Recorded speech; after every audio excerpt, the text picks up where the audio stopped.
नमस्कार बंधुरा किचेन क्राबिंग्स सबाइके स्वागत जानिए शुरू करছি আজকে রেসিপি। আজকে আমার রেসিপি হলো চবনপ্রাশের একটা রেসিপি। খুব ঘরোয়া ও সহজ উপকরণে আমি রেডি করেছি তোমাদের জন্য আজকের এই রেসিপি।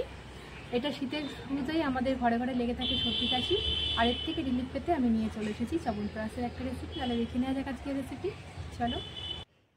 এই চবনপ্রাশ পুরোপুরি প্রাকৃতিক গুণসম্পন্ন ঘরোয়া উপকরণে খুবই অল্প সময়ে রেডি করে নেওয়া যায়। এটা নিয়মিত সেবন করলে ঠান্ডা লাগা সর্দি কাশি তো একদমই কাছে ঘেঁষতে পারবে না। এটা ঘরে 6 মাস রেখে খাওয়া যাবে।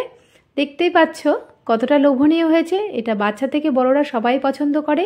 তাছাড়া এতে আছে প্রচুর পরিমাণে ভিটামিন সি, যেটা শরীরে ইমিউনিটি পাওয়ারকে বাড়াতে সাহায্য করে। তাছাড়া আছে প্রচুর পরিমাণে আয়রন, যার শরীরে লোহিত রক্তকণিকা বৃদ্ধিতে সাহায্য করবে। তাছাড়া কোলেস্টেরল, ট্রাইগ্লিসারাইডকেও রিডিউস করতে সাহায্য করে। এটা বাচ্চা থেকে বড়রা সকলেই খুবই পছন্দ করে। তাহলে দেখে নেওয়া যাক আজকের রেসিপি। আমি এর জন্য 700 গ্রাম আমলকি, আদা, হলুদ, গোটা গরম মশলা, আর নিয়ে নিয়েছি তেজপাতা, আর নিয়ে নিয়েছি খেজুর, কিশমিশ। আমি এখন একটু গরম জল করে রেখেছিলাম। গরম জল দিয়ে খেজুর আর কিশমিশটাকে 15 থেকে 20 মিনিট আমি এটা ভিজিয়ে রাখবো, যাতে ব্লেন্ড করতে সুবিধা হয়। আমি 20 মিনিটের জন্য এগুলো ভিজিয়ে রাখলাম। এদিকে এবার আমি ততক্ষণে এটা ভিজতে ভিজতে আমলকিগুলোকে আমি একটু ভাপ দিয়ে নেব। ভাপ দিয়ে আমি এটাকে সেদ্ধ করে নেব। এটা জলে যদি আমি সেদ্ধ করি তাহলে এর গুণাগুণটা পুরো বেরিয়ে যায়। এখন আমি 10 থেকে 12 মিনিট আমি এটাকে স্টিম করে নিচ্ছি।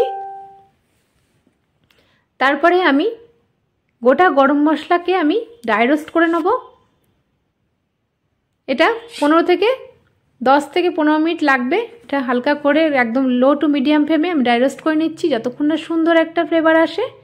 এবার আমি এটা ফ্লেভার আসলে এটাকে আমি একটা মিক্সিং জারের মধ্যে ব্লেন্ড করে নিচ্ছি। তোমরা চাইলে শিলনোড়াতেও এটা বেটে নিতে পারো।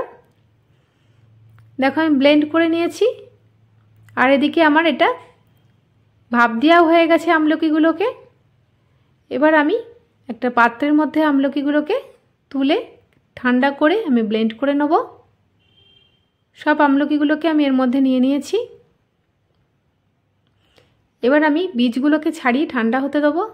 ততক্ষণে আমি যে ড্রাই রোস্ট করে নিয়েছিলাম যে গরম মশলাটা, সেটাকে আমি একটু ছেঁকে নিচ্ছি, যাতে এটা পরে দানা দানা মুখে না বাঁধে। এবার আমি ছেঁকে নিয়ে এগুলোকে আমি ফেলে দেবো। এবার আমার এই ব্লেন্ড করা পাউডারটা পুরো রেডি। এখন আমি আমলকির বীজগুলোকে ছাড়িয়ে নিচ্ছি। ছাড়িয়ে নিয়ে ঠান্ডা করে ব্লেন্ড করে নেব। ততক্ষণে আমি যে খেজুর, কিশমিশ আর আদা, কাঁচা হলুদ আর 20 থেকে 25টা তুলসী পাতা আমি ব্লেন্ড করে নিচ্ছি। দেখো ব্লেন্ড করে আমি এটা একটা বোলের মধ্যে নিয়ে নিচ্ছি।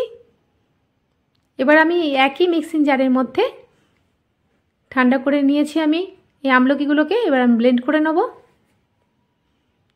আমলকিটাকেও আমি ব্লেন্ড করে নিয়েছি। একটা স্মুথ পেস্ট আমি রেডি করে নিয়েছি, যাতে কোনো দানা না থাকে এর মধ্যে।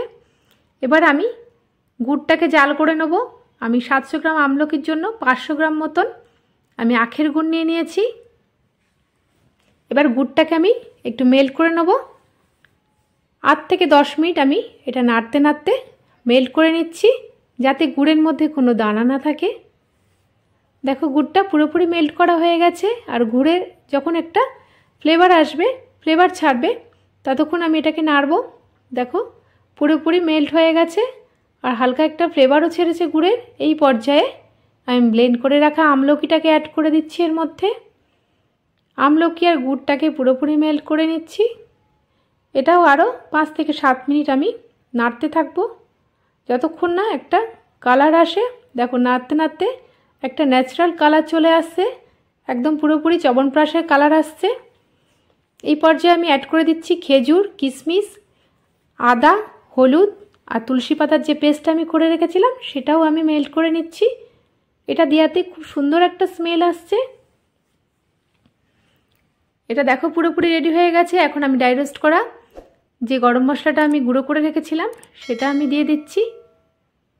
এবার পুরোপুরি রেডি আমার ফাইনালি একদম চবনপ্রাশ। দেখো একদম কেনা দোকানের মতন চবনপ্রাশ আমার রেডি হয়ে গেছে। এটাকে আমি ঠান্ডা করে আমি এটাকে একটা কাচের জারের মধ্যে আমি স্টোর করে রেখে দেবো। এটা 6 মাস স্টোর করে রেখে দেওয়া যাবে।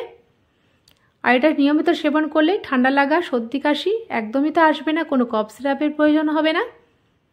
এখন আমি ঠান্ডা করে একটা কাচের জারের মধ্যে রেখে দেবো। আশা করছি রেসিপিটি সকলের ভালো লাগবে। তোমরা বাড়িতেই এটা দেখে ট্রাই করে নিজেরাই বানিয়ে নিতে পারবে, আর তোমরা এতে উপকৃতও হবে। আজকের মতন এইটুকুনি, আবারও আসবো নতুন নতুন রেসিপি নিয়ে। তোমরা ভালো থাকবে, সুস্থ থাকবে, সবাই সবার পাশে থাকবে। ধন্যবাদ।